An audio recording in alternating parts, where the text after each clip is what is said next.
best-selling author. I'd like to introduce one of my older books to you. It's called The Youngest Mountain Man.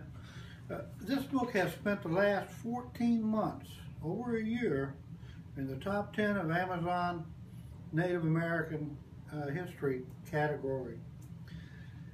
When I started working on this book, I wanted to show how race and religion really aren't players when it comes to people interacting and accomplishing things together.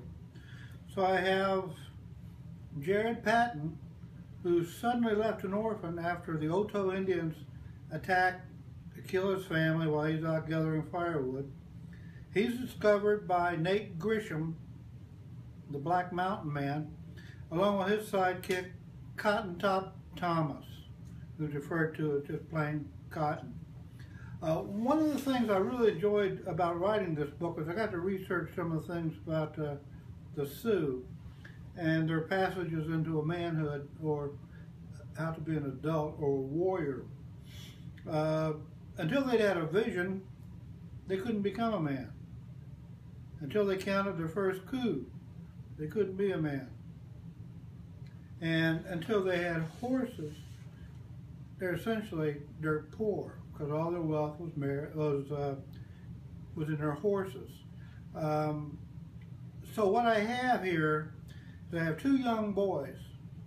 One's 14, one's 15, if I remember correctly. One's white, one's red.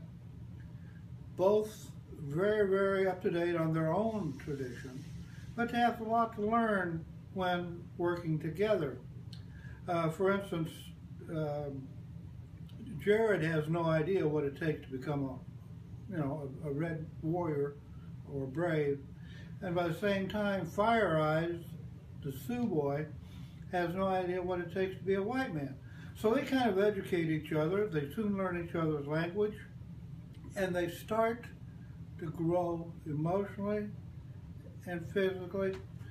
And in the book, you'll find a lot of excitement, a lot of adventure, so many mini plots. It zips off here and there and comes back around and connects back to the main plot again. And a lot of excitement.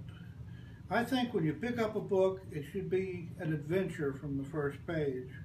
You shouldn't have to wait for 2 or 3 chapters before you start getting the excitement and the fun and the adventure.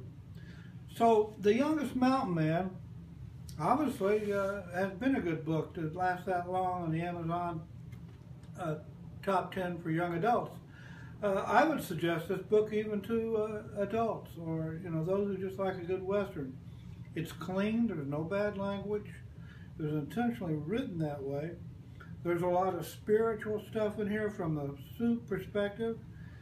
When young Fire Eyes, at that time was called Toad, goes up into the mountains for his vision quest so he can become a man. He meets the Great Spirit and is told how to live the rest of his life.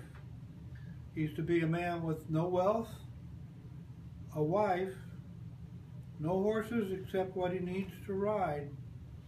So essentially, he'll be dirt poor. He's told he'll be one of the greatest chiefs the Sioux had ever seen, but he would later be killed by his own people. You have to read it to see why or how. I would invite you to go to Amazon.com, go to Kindle Books, and by the way, this book will be out in paperback, and already is in paperback. I just don't have my copies yet. And type in The Youngest Mountain Man, or you can type in my name, W.R. Benton, and see what pops up. I think you'll be surprised. I appreciate the opportunity to speak with you today and wish you all God's best.